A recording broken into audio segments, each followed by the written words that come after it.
A Dog of Flanders. Chapter 2. Dog of Flanders. Patrash truly was a marvellous dog. He was a dog of Flanders, one of that special breed with long black hair. His bones were heavy and sturdy, his ears stood erect like those of a wolf, and his legs bowed in a wide stance. He was the kind of dog whose ancestors had been hard-working, faithful dogs for generations. They were slaves to their masters, and they thrived without complaint under harsh treatment and conditions. The dogs in Patrash's bloodline had always strained under heavy loads and chafed in harnesses around the villages and towns of Flanders. Patrash, until he came to the little hut, was no different. When not much more than a pup, he was harnessed to a cart and taught to pull heavy loads. At 13 months, Patrash became the property of a peddler. The man was a drunkard and a brute, who forced Patrash to pull heavy wares all over the countryside during long days. He gave the dog only mean treatment and never spoke a kind word. Patrash became used to cruel, unkind words, as well as blows from his owner's stick or whip. In his master's eyes, Patrash was just a piece of property. He received no love and very poor care. His life was the most miserable imaginable. It was good that Patrash was so strong, or he might have died under the extreme treatment. This unhappy existence continued for 2 long, dreary years. Then a terrible, yet wonderful thing happened. One especially hot summer day, master and dog slave were travelling one of the straight, dusty, unlovely roads that led to the city of Antwerp. That day Patrash's cart was piled high with heavy metal wares and pottery. His owner sauntered on without taking any notice of him, except to crack the whip over his tired back.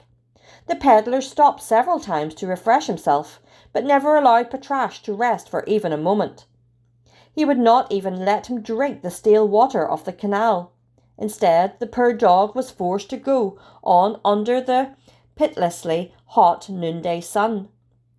The owner was truly a wicked man. He had not given Patrash anything to eat for a full day, and even worse, he was not allowed him to have a drink for nearly 12 hours. Finally, blind with dust, sore with blows, and totally exhausted from pulling the heavy cart, Patrash staggered and foamed a little at the mouth, and then fell to the ground. He lay in the middle of the dusty road, under the glaring sun, sick and motionless, as if dead. Did the master care or come to his aid? No, the only treatment he administered was kicks, hateful words, and blows with a heavy oak club. Such treatment was not new to Patrash. The heartless man often rewarded his faithful dog this way. This time, however, his cruelty has gone beyond what Patrash's mind and body could bear. As a result, the big dog lay in the road as if dead. Frustrated, the peddler screamed at him to get up and kicked him in the ribs. But poor Patrash did not hear or get up. Assuming that his slave must be dead and no longer worth any attention, the brutal master jerked off the harness and kicked the silent body into the grass. Then he began pushing the cart up the road himself, all the while muttering and groaning. For all he cared, the ants could sting poor Patrash, and the crows could pick at him, as at any other dead carcass. The peddler headed to a nearby town. It was fair time, and he was hoping to make a good profit selling his wares. He was angry that, since Patrash was not able to pull the heavy cart, he would have to push it himself. He did not turn around or give a second thought to his faithful dog. If he had ever heard the scripture proverb about regarding the life of his beast, he certainly did not intend to heed it. He was not going to waste time or resources to do anything to help Patrash. Getting to the fair and making money were the only thoughts in his greedy, selfish mind. Because of the fair, many people passed by on the road, but none stopped. If they saw Patrash lying in the grass, they turned their heads and passed on by. Just a dead dog, some muttered. They all acted like the Pharisee and the Levite, who passed by the wounded and dying Jewish man on the road to Jericho. One good Samaritan came along, though. It was Grandfather Yehan. He was bent, lame, and very feeble. He was not going to the fair because he was too poor for such frivolity and waste of time and money. When he saw Patrash, he stopped. Then he kneeled down in the grass and weeds at the side of the road. With kind eyes he looked at the poor, motionless form of Patrash. Little Nello, who was with Grandfather Yehan, was only about 5 years old. In contrast to his pale, white-haired great-grandfather, Nello's rosy cheeks, blonde, wispy hair, and dark eyes were the very picture of health and vigour. When Nello saw the poor animal in the grass, he squatted down and patted the big head. "Poor doggy," he said. Neither Grandfather Yehan nor little Nello could turn their backs on the helpless animal. In their little heart they dragged Patrash's almost lifeless body home to their little hut, which was not far away. They put him on some soft old rags and poured cool water on his parched throat. Both Nello and Grandfather Yehan eagerly listened for his breathing to assure themselves that Patrash was still alive. He finally began to revive, and in a few days he responded to their loving care by getting back up on his feet. Soon it appeared that in time he would again be well and strong, but it would take many weeks for him to entirely regain his strength and spirit.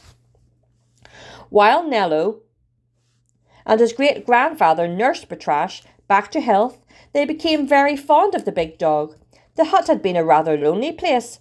Now, with Patrash there, the loneliness was gone. Old Grandfather Yehan seemed a little less bent, and Nello became a happily bubbly child. When Patrash got better and let out his first loud, hollow, broken bay, they laughed and clapped their hands and almost cried with joy. It was a sure sign that the big dog would fully recover. Nello hugged Patrash's neck and buried his face in the soft black fur. For Patrash, the hut was a strange but wonderfully pleasant place, and it was the best hospital any animal could hope to have. Every day, instead of the mean, hateful words of a cruel master, Patrash heard only the soft voice of Grandfather Yehan and the loving words from Nello. Soft brushing, patting and stroking replaced kicks and blows. If a dog could think like a person, he might have thought he had died and gone to heaven. Whether it was love or trust or just the natural response of a dog, when kindly treated, Patrash adopted his new family loyalty. Gentleness and kindness were amazing medicines. It was not long before Patrash began to realise that Nello and Grandfather Yehan were not going to scream at him, hit him, kick him, or mistreat him in any way.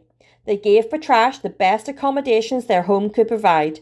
He had one whole corner where he slept on a heap of dry grass. He was as grateful as a dog can be, and his loyalty grew by every day. He lay for hours watching his new masters. One could only guess what thoughts went through his head.